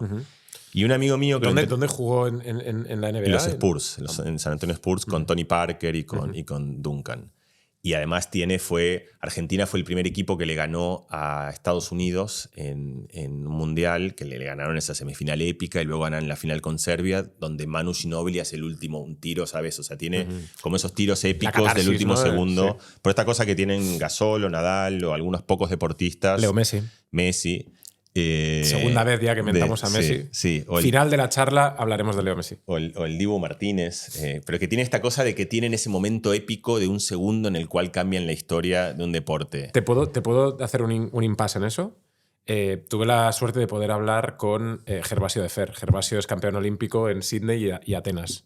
Y él hablaba de eso. Yo le decía, ¿cómo puedes, la final de Potro, él fue ganador de la medalla de oro, ¿cómo puedes estar con 50.000 personas aplaudiendo? Y él me decía, yo solo veía en túnel el Potro. Y solo escuchaba cómo empezaba a correr y poner las manos en el Potro, en algo que yo ya había practicado millones de veces hasta llegar ahí, pero que sabía que ese día, en esa hora, tenía que hacerlo perfecto. Entonces él lo hizo perfecto. Él sabía que era bueno en los días clave hacerlo bien. Y sabía que cuando puso las manos y estaba dando el tirabuzón en el aire, él sabía que era medalla de oro, porque lo había hecho tantas veces que ya sabía que era un salto de 10. Ginóbili, que ha tirado millones de triples, ¿no? Sabe que en ese momento va a darle la gloria a Argentina o Messi va a marcar ese gol porque lo han hecho miles y millones de veces, ¿no? Sí, pero algunos hacen más, porque en ese momento hacen su mejor golpe, ¿sabes? ¿Qué es lo que le pasa a los corredores olímpicos? Que el récord del mundo lo hacen en la final olímpica. Es decir, su mejor corrida, en ese momento en el que todos nos cagamos, ellos no solo no se cagan, sino que sacan su mejor versión. Y eso es una virtud que tienen. A mí el tema ese me encanta, lo estudio un montón. Iniesta, por ejemplo, lo cuenta bonito, el gol que le hace a Holanda. Él dice, de repente éramos la pelota, yo y el silencio. No había nada más, ¿sabes? O sea, se apaga y él tiene ese momento en el cual tú lo ves y son 170 milisegundos. O sea, desde que para hasta que se la cruza. Valdano, con el que yo hablé también esto, cuenta, porque Valdano hizo el segundo gol en la final del 86. Y él, cuando yo hablé de esto, él me dice, a diferencia, porque otra vez el Dibu Martínez, ¿sabes? Que hizo esta parada, la de Cuolo Maní, que también se estira como un gato. Yo la he visto 100 veces y en un momento dije, no la veo más porque si la veo una vez más va a entrar. O sea, como que, te lo juro, o sea, dije, cada vez me parece que va a entrar, no puedo entender cómo no entra esa pelota, lo tenía Mbappé al lado, faltaba un segundo. Hay una parada mítica también de Casillas a Robben. Sí, a Robben, parecida, que así, también. Y con el igual, sí. Tal, es como, ¡wow! Esa sale del... La de Robben venía de un poco más lejos, la del Dibu fue todo tan rápido. Y Valdano dice, a diferencia de todos estos, yo tuve algo que ellos no tuvieron, que fue que yo tuve tiempo. Y eso era mucho peor. Porque cuando tienes tiempo, empieza el cerebro racional. Ya no es este instinto de lo que tú dices, todo lo que has aprendido en tu vida y todos los reflejos que tienes sobre cómo... Y entonces Valdano cuenta que a mí me parece que una cosa de una genialidad en toma de decisiones, que es que hay... Porque esto es como algo que está muy estudiado en toma de decisiones, pero que es increíble que un futbolista haya sacado esto en la final de un mundial, que es que en general la tendencia equivocada de la gente cuando tiene que resolver algo es pensar cuál es la situación más posible y prepararse para esa, ¿no? Entonces tú, por ejemplo, no sé, piensas que va a subir el mercado inmobiliario, entonces compras, porque como va a subir, esa es una decisión financiera o en la bolsa. O en la bolsa, o te vas a ir de viaje a un sitio y piensas que va a estar ocupado, entonces tomas decisiones. Pero lo correcto no es eso, sino es como en toma de decisiones es tratar de pensar todos los escenarios posibles y tomar una decisión que pase lo que pase, tú vas a estar bien parado. Eso es lo que es como ideal en toma de decisiones, que es encontrar ese lugar en el cual, vale, si el mercado sube, estoy bien. Que en la bolsa sería como diversificarte, ¿sabes? Si sube, genial, pero si baja no pasa nada. Entonces estoy en un lugar en el cual... Y Valdano cuenta que él viene corriendo por izquierda, ¿no? Y él se abre. Y él, o sea, viene corriendo con la pelota abierta y él cuenta que él se abre porque eso le da dos soluciones, que es que si el portero se le cierra como se cerró, él le pega en comba al palo opuesto, y que si el otro no se le cierra tanto, él ya está abierto y puede girarse para este lado, lo regatea y se va. Entonces él va corriendo pensando que se pone en una disposición que haga, no es que piensa lo que va a hacer el portero y entonces se para eso, es haga lo que haga el otro, yo voy a estar listo para encontrar una solución. Todo eso pasa en 4 segundos del momento más vertiginoso. El otro día se iba a México, entonces le digo a mi hijo, es que a mí me emociona, le dice, entonces le digo, mándale un abrazo al Azteca. Me dice, lo abrazo todos los días al Azteca, ¿sabes? Como estas cosas que luego te queda. Qué maravilla. O sea, que sigues abrazándolo al estadio. ¿Cómo llegamos a esto? ¿Dónde veníamos? Por Ginóbili, ya me acuerdo, por Ginóbili. Sí. es que el Ginóbili, además de todo esto, lo que tiene, esto me parece una genialidad, que tiene, le preguntan en un podcast justo cuál es su habilidad inútil. Y mira que tío como tan sensacional, porque él dice, mi habilidad inútil es picar una pelota de más o menos, no sé, lo que tendrá, de 30 centímetros de diámetro, y tirarla desde 4 metros a un aro que está a 3 metros. O sea, su habilidad inútil es jugar al básquet, dice él. Lo que pasa es que justo esa habilidad inútil hoy a la gente le gusta y entonces paga. Pero si él en vez de eso lo que jugase es a tirar cuadraditos en un muro que a lo mejor sería igual de virtuoso, nadie lo miraría por televisión, no estaríamos nosotros hablando de él. O sea, es gente que tiene esa idea de que entiende que en el fondo está jugando un juego y que no son tampoco nada y que son buenos a ese juego y que hay otros que son buenos a otro juego y que el básquet tampoco tiene nada, que el Monopoly no tenga. Claro. Pero entonces, por eso a mí me parece interesante esto que me contaba mi hijo de... O sea, es muy difícil decir cuáles son los juegos importantes porque están marcados por tu propia historia, por el comercio, por el marketing. Por el momento. Por el momento. Y de repente hay un niño que te dice, bueno, el juego importante es el League of Legends o el Fortnite y es lo que yo hago. Y entonces ahí está bien. Como uno tienes el padre que quiere que salga a correr por la calle, que tienes argumentos y eso, pero que también lo escuchas y te das cuenta que está pensando bien y que tienes algo que aprender de él. Vamos a hablar ahora también del poder de las palabras y de la importancia y de la conversación, una de las conversaciones importantes que hay ahora, ¿no? Hablabas de, pues, en el caso de los juegos, la inteligencia artificial. Porque, y es algo que también te parafraseo a ti, cuando hay una conversación en la que hablamos de tecnología y hablamos de los aviones, en la conversación nadie va a decir, no hablemos más de aviones porque hablar de aviones me pone de mala hostia. En cambio, en la inteligencia artificial, en una conversación hay mucha gente que dice no hablemos más de inteligencia artificial porque me pone de mala hostia. Sí. ¿Por qué sucede esto? Bueno, por varias razones, todas que tienen asidero. Una es porque presenta una amenaza para el trabajo mucho más genuina que otras tecnologías. ¿Y lo es? Lo es, sí, sin duda que lo es, sí. Ya lo ha sido.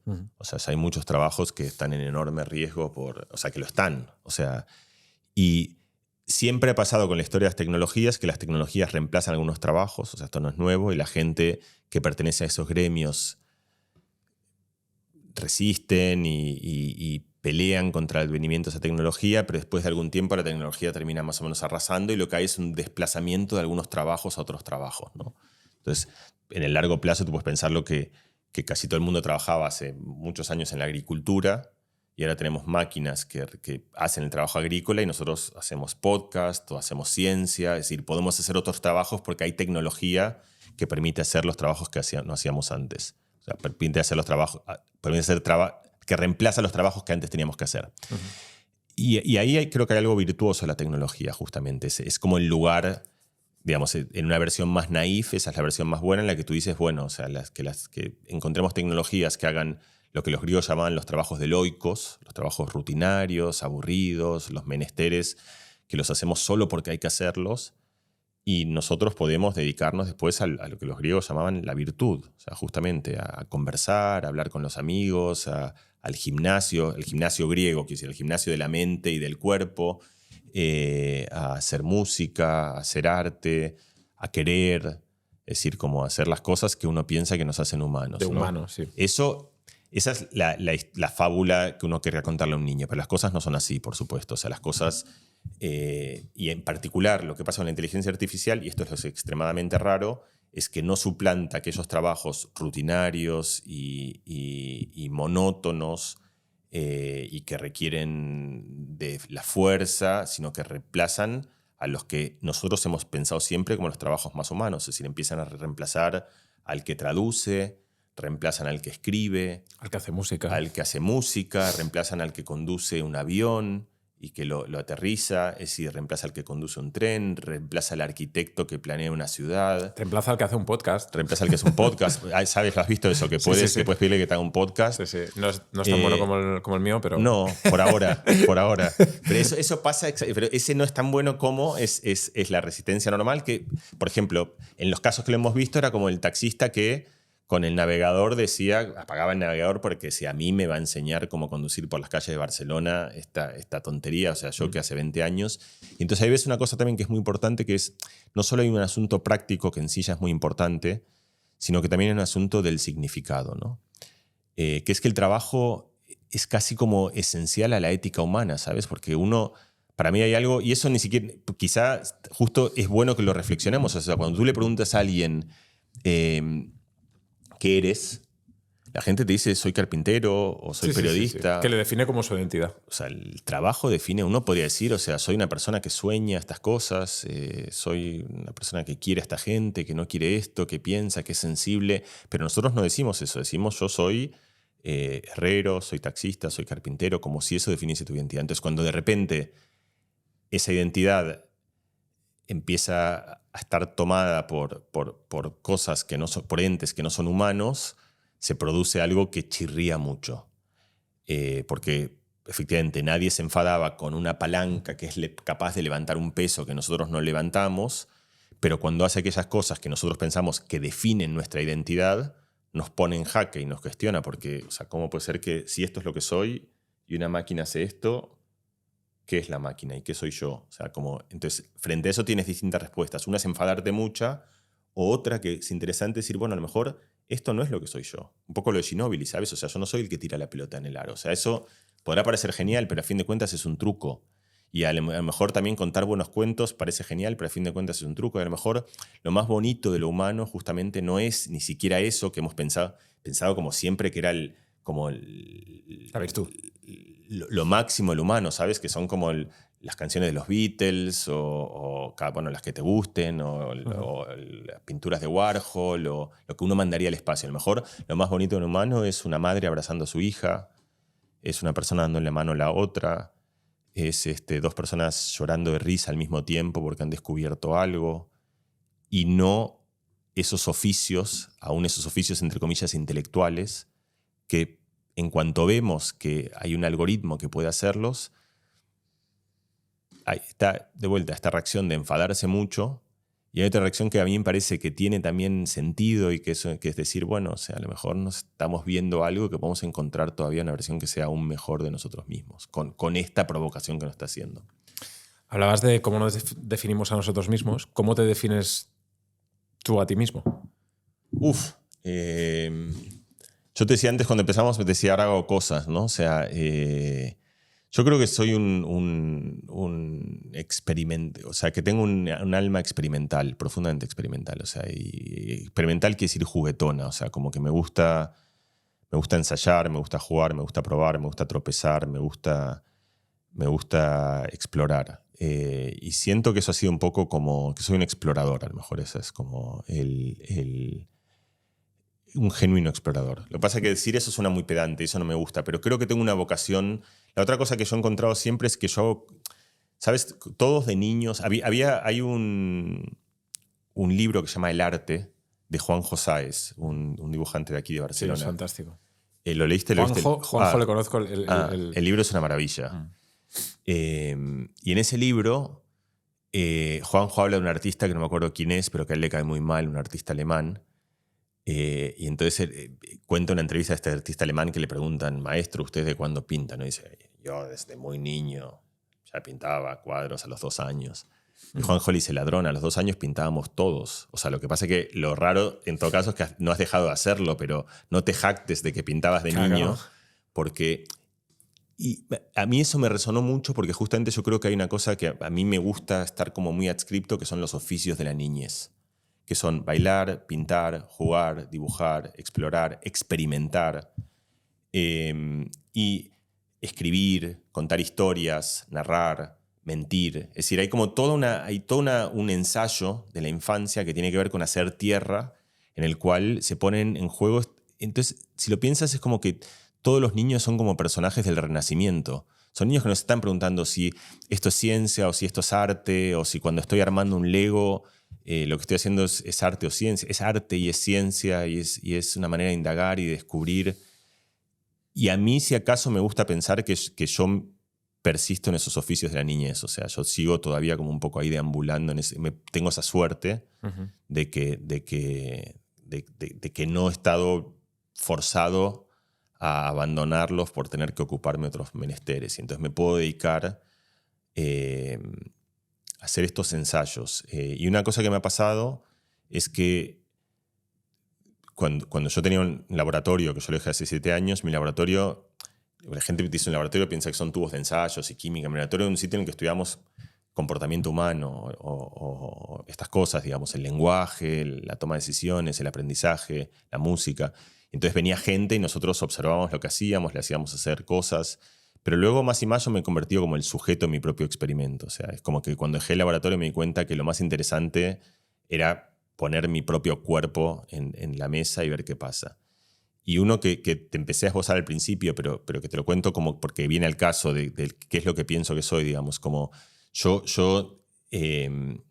siempre fui muy, digamos, poco virtuoso, para hacer un eufemismo, con la música. O sea, se me daba particularmente mal. O sea, a mí me gusta, ¿sabes? Que es como cuando cuando es un cumpleaños feliz y hay uno que canta fuera de tiempo, fuera de tono. Que le ponen atrás, ¿no? Que tú le dices, o sea, regálale no cantarlo. O sea, Claro, es tu amigo, lo quieres. Basta, o sea, tío, por favor, piedad. O sea, piedad, o sea, es como, no hace falta, o sea, como buen regalo, cállate, guarda silencio. Bueno, yo era ese. A mí me pasaba con mis hijos, mi mujer canta muy bien, mis hijos heredaron eso y mamaron como... Y entonces pasan todo tipo de cosas. Por ejemplo, yo me acuerdo con el más grande, fuimos un día, entramos a un bar en una carretera ahí en Argentina. Y me dice, papi, me encanta la música. Y a mí lo que me impresionó, él recién empezó a hablar, es que cuando me dijo eso, yo ni siquiera había escuchado que había música. No es que me gustaba o no me gustaba. Entonces yo digo, este tío tiene 2 años y está viendo todo un mundo que yo no veo. Y luego lo que me pasaba es que yo entonces ahí empecé a tocar la guitarra porque quería hablar ese idioma y cantarle canciones. Entonces le cantaba covers de, no sé, de los Beatles o de Silvio Rodríguez, da igual, cosas de mi época. Y le tocaba canciones que él no había escuchado nunca y me decía, no, papá, no es así. Yo le digo, ¿cómo sabes que no es así si nunca la escuchado? Me dice, porque no puede ser así, me decía. Y entonces... Qué bueno. Me di cuenta que nada, que tenía que o sea, mejorar. Y entonces me metí, esto que te digo, cuando yo hago experimentos conmigo mismo, paré mi vida durante 1 año entero y me dediqué solo a... Es como una persona que no ha hecho nunca deporte que dice, voy a correr una puta maratón. O sea, lo voy a hacer y voy a llegar. No importa si llego en 8 horas o en 10 o en 12 o en 15, pero me voy a dejar el alma. Y entonces yo me puse en esa disposición y me puse también en un modo observador en el que... O sea, yo estaba haciendo el experimento, pero también tenía mis cámaras sobre mí mismo, viendo qué pasaba, cómo me transformaba, cómo iba. ¿Y te convertiste en un músico? No, justamente. O sea, bueno, hice un disco. Que además en ese disco, de repente hay buenísimo. O sea, canta Jorge Drexler. O sea, digo, o sea, como que hay, porque tengo la suerte de tener buenos amigos y porque. O Didi Woodman, que era. O sea, como que hay un montón y yo estoy de lo más orgulloso, o sea, ese disco, si tú me dices de las cosas... De tu vida. De mi vida, o sea, el disco, el otro día me dijeron, hablé con un amigo mío que se llama Fericela, que también está en el disco, que fue el que lo subió a las plataformas y eso, entonces el otro día le pregunté, creo que ya tiene 4 años el disco, creo que ha facturado como que te diga 7 euros en 4 años, o sea, he hecho más o menos 7 centavos por cada 6 meses con el disco, no importa. O sea, paraste tu vida. Quiero decir, paré mi vida. O sea, lo que quiero decir es, si tú lo ves como... Porque lo que te quiero decir con esto es, si tú lo ves como el éxito que ha tenido en cualquier medida que tú puedas tener de éxito, cuántas escuchas tiene, el impacto que ha generado, la facturación, como medidas objetivas de si has hecho algo que tiene como valor, entre comillas, el valor de esto es 0. O sea, como que no ha pasado nada. Para mí, a mí me cambió la vida. Y entonces, si tú me preguntas de las cosas que si yo estoy seguro que volvería a hacer, esta es, pero de las primeras. O sea, como... Y yo he hecho cosas que me han ido relativamente bien, digamos. O sea, que sí han funcionado bien. Y escribo libros, los libros le dan bien, hago cosas. Y eso te muestra justamente... creo que es parte de la respuesta a lo que tú preguntabas. Porque muchas veces uno confunde lo que hace bien con lo que realmente quiere, ¿no? O sea, o lo que te da significado, o lo que... Y para mí, y esto cierra también como el ciclo con lo que decíamos antes, porque creo que en retrospectiva lo que yo aprendí es que no hay nada que sea más motivante que poder hacer algo que durante toda tu vida has pensado que estaba prohibido. No importa si lo haces muy bien, si lo haces rápido, luego empiezan las tonterías, como si lo corres la maratón en 4 horas o en 3:30 o en 3. Todo eso te matas, pero por algo que la primera vez que has llegado y que algo que te pareció imposible lo has hecho, eso es inconmensurable, me parece, con cualquiera de las otras cosas. ¿Eso es tan poderoso? Eso es lo que le das, como por eso el que llega a la cima de la montaña, el que hay algo donde de repente la vida tiene sentido, ¿no? Pero yo eso también y volviendo a la analogía, y estoy poniendo muchas de las cosas que dices porque resuenan mucho con mi proyecto que estoy haciendo ahora, ¿no? En el podcast en sí, es algo que yo definía mucho que resonaba con la pasión y el no tener miedo, ¿no? La pasión de decir, yo es algo que he hecho toda mi vida y es lo que me gusta, pues hacer radio, entrevistas, comunicar, y no tener miedo en decir, dejo algo que puede ser más estable y me lanzo a algo que puede ser que me estampe, ¿no? Entonces, un poco lo que tú decías, ¿no? La pasión de la música y el no tener miedo de parar tu vida para hacer algo que el output es la felicidad, ¿no? No es ni económico ni nada, ¿no? Y entonces yo estoy también en esas en las que he dejado todo eso, he hecho mi proyecto, pero ahora también estoy en el punto de decir la maratón en menos de 4 horas, en menos de 3, quiero subir, ¿no? Estoy ahora también en ese punto, pero lo que decías me llegaba mucho en mi situación vital. Sí, luego es inevitable porque uno vive de ciertas métricas, ¿no? Y es como... A mí me gusta siempre el ejemplo es un ejemplo clásico de economía, ¿no? Pero que es para contarlo, pues es muy simple, del tío que llega un día al trabajo, entonces lo recibe el jefe y le dice, Carlos, la verdad que, o sea, has trabajado muy bien y la empresa va bien y hemos crecido y así, la verdad que de la nada, porque lo siento, te vamos a dar un aumento del 20%.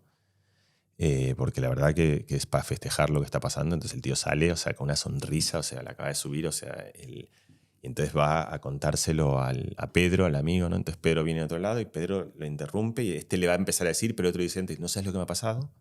Que llego de la mañana y he hablado con el jefe, me ha dicho que todo va bien y no sé qué, y que estoy funcionando y que me dan un aumento del 50%. Y entonces de repente el otro que venía todo contento y que le acaban de hacer un aumento se siente un miserable. Está enfurecido, enfadado, se va a la casa y era el mismo que recién venía caminando por la felicidad. Entonces, ahí ves cómo es muy difícil, otra vez, es el triángulo amarillo, es todo el tiempo esa especie de narrativa que vamos construyendo, en la cual nosotros muchas veces nos flagelamos por cosas que no valen la pena. Es muy difícil no hacerlo, justamente. Es muy difícil tener esa perspectiva de, vale, me lo han subido, si a él se lo han subido, genial, mucho mejor, porque es como que venimos como equipados con un montón de demonios que son como todos los, ¿sabes? Son todos los pecados capitales al final. Son la envidia, los celos, las cosas que están hechas justamente para ponerte en marcha. Pero cada tanto uno se tiene que rebelar frente a eso y decir, no, o sea, lo que da sentido no es el 10% más o mirarlo en referencia, porque en un podcast tú tienes, por ejemplo, no sé, cuántos oyentes tienes o cuántos... Pero esos números son todos relativos, quiero decir, o sea, ¿cuántos son muchos? O sea, para ti son unos, pero para el que ha puesto, el que está en la universidad, que ha puesto su podcast, de repente lo escuchan 1000 y no lo puede creer, o sea, porque está feliz y a ti un día te escuchan 1000 y tú sufres un montón porque dices, ¿qué ha pasado con este episodio? ¿Qué es? Entonces uno va, esto es lo que pasa con las medidas, que es, uno no pierde el reparo a veces, ¿sabes? O sea, y por eso, cuando ya no se trata de 500 o 1000 o 2000 o 10.000 o 100.000 o 1.000.000, sino de llegar, simplemente, de haber hecho. O sea, son estas cosas que tienen como, son de otra índole. A mí esto mismo me pasó en la bici. Yo cuando llegué a España me puse a hacer bici. Hice bici porque mis hermanos hacían un viaje que yo quería poder hacer con ellos. También estas cosas, ¿sabes? Como uno hace las cosas. Quería ser parte de eso que hacían. Y ese era un viaje que hacían, no sé, hacían como 700 kilómetros en 5 días, o sea, hacían 5 etapas de 140 kilómetros. A mí me parecía un despropósito. Me puse a entrenar, llegué ese viaje y cuando llegué roto, con la rodilla hinchada, casi ciego, o sea, como así, también lo recuerdo como otras de esas epifanías. Y yo luego seguí muchos años en la bici y ya ese viaje que yo había hecho me parecía algo que me lo hacía casi en 2 días, o sea, me parecía como...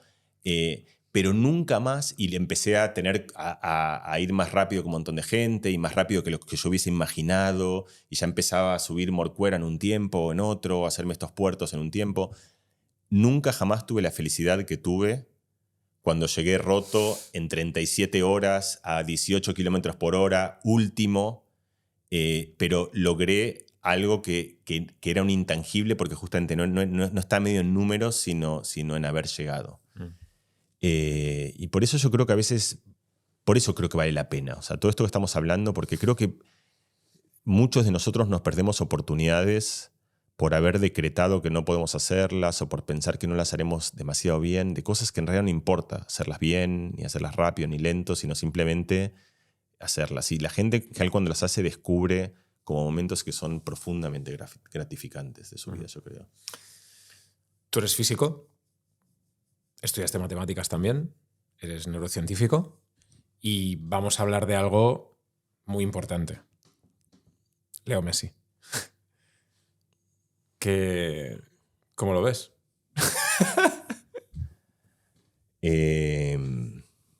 No, es un tema casi indescriptible para mí, ¿no? O sea, yo le tengo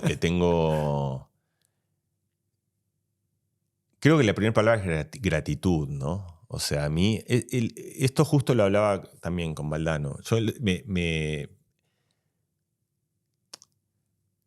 A mí me invitaron un día al Manchester, al entrenamiento del equipo. Jugaba Julián Álvarez en ese momento. Argentina había salido campeón. Julián Álvarez había hecho un mundial descomunal.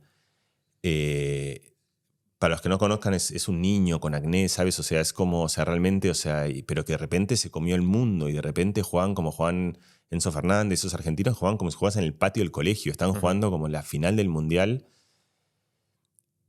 Y yo que no tengo ninguna idolatría por nada, o sea, que no tengo, o sea, a mí nunca, o sea, como los famosos, como te juro, eso me da igual, o sea, pero Julián Álvarez me resultaba como ir a la luna, o sea, como, y además me daba igual ver a Haaland, y me daba igual, o sea, todo me valía madres, me da lo mismo, pero yo lo veía, de repente lo empiezo a ver a Julián Álvarez, y me pasa una cosa que es que me empiezo a acercar,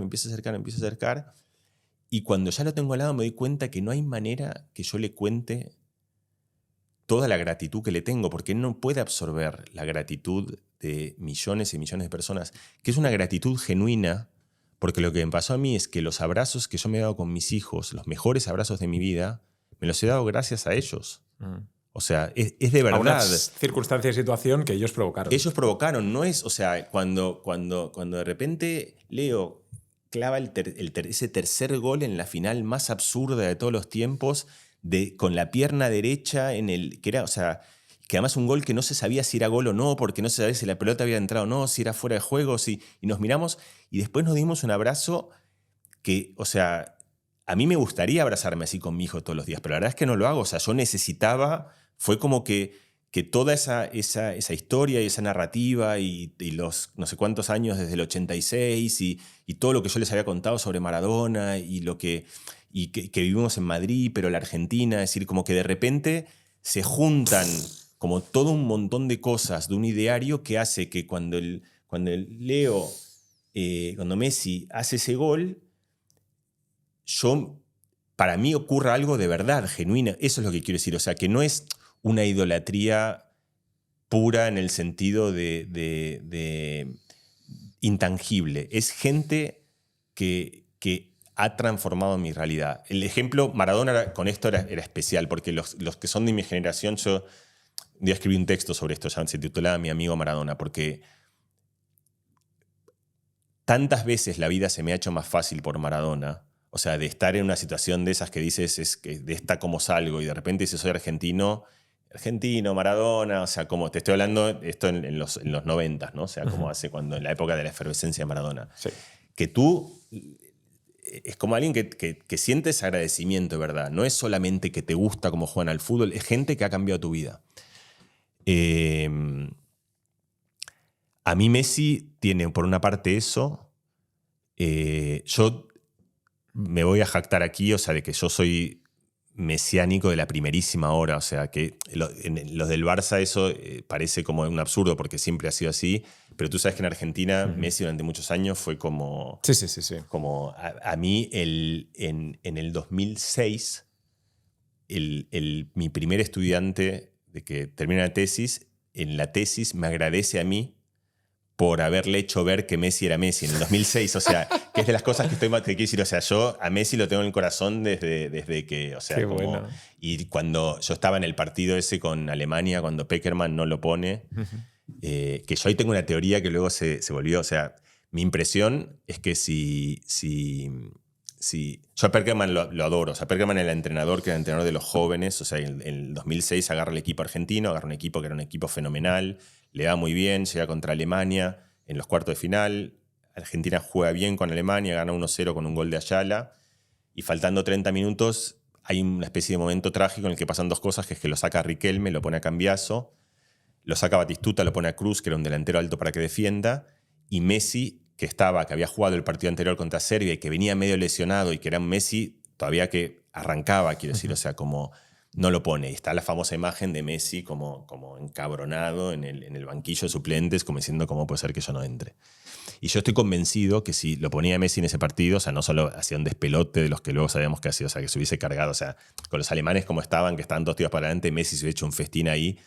Hubiésemos ganado el Mundial, por supuesto. Hubiésemos ganado todos los Mundiales. O sea, España no ganaba el 2010, ni el 2014 lo ganaba Alemania, ni Francia en el 2018, porque Messi hubiese ganado todos los Mundiales uno atrás de otro, pero tampoco hubiese ganado Trump, o sea, mi impresión, o sea, ni hubiese habido las guerras que hubo, o sea, yo tengo, como estoy, o sea, soy un tipo racional, pero mi lugar en el que patino es que estoy convencido que si Pekerman lo ponía a Messi, esa era como la bifurcación de la historia del mundo en el que hubiésemos pasado un universo. ¿En serio? Bueno. ¿O es como me siento una mantarraya? Bueno, por eso, o sea, no. Creo que no. Pero en algún lugar le veo una posibilidad a esa idea. O sea, creo que hay ciertas cosas que... O sea, sí creo que el destino de Messi en la selección argentina hubiese sido muy distinto, sin duda, si él hubiese tenido ese voto de confianza en ese momento, en 2006, y creo que Messi... Si se quitaba esa pequeña traba que tuvo un tiempo, tenía una situación donde podría haber como no sé, o sea, no lo veo imposible, no veo imposible esa idea. Y me parece en todo caso como atractiva, como esbozo de una posibilidad. Y la otra cosa que me pasa con Messi, es lo que nos pasa a los que lo queremos tanto, es que es incomprensible, o sea, no lo puedo entender, o sea, no... Eso decía Cassiari, ¿sabes? Que lo decía como que lo veía a Messi y le decía, me recuerda a alguien, no sé quién es, y pues me recuerda a mi perro, que no suelta la pelota, o sea, es como... tiene esa vocación de que le dan patadas y salta. Es como... Hay algo que es como que a mí justamente siendo físico me perturba, que es que no puedo entender la física del asunto. O sea, no puedo, me resulta incomprensible cómo hay algo donde que es lo que cuentan todos los futbolistas, que dicen, o sea, tú ya sabes lo que va a hacer. Estás preparado y te vas y sabes que te va a hacer así, o sea, para la izquierda y te hizo el truco. Igual es como... Hay algo de la índole del truco de magia, ¿sabes? Como de, qué maravilla. Que no, es como no, cuando ves a alguien, no sé, yo qué sé, a Elton John tocar el piano, o a alguien que dices es que es el mejor, o a Freddie Mercury cantando, ¿no? O sea, cuando ves a alguien que realmente es un icono en lo que hace, ¿no? Que es que no hay otra. Sí, la vocalización de Freddie Mercury es parecida, no lo puedes creer, o sea, no puedes creer que esa voz salga de alguien, o sea, hay algo de lo completamente incomprensible. Y con Messi me pasa una cosa más, además, que me parece también increíble que siendo lo que es,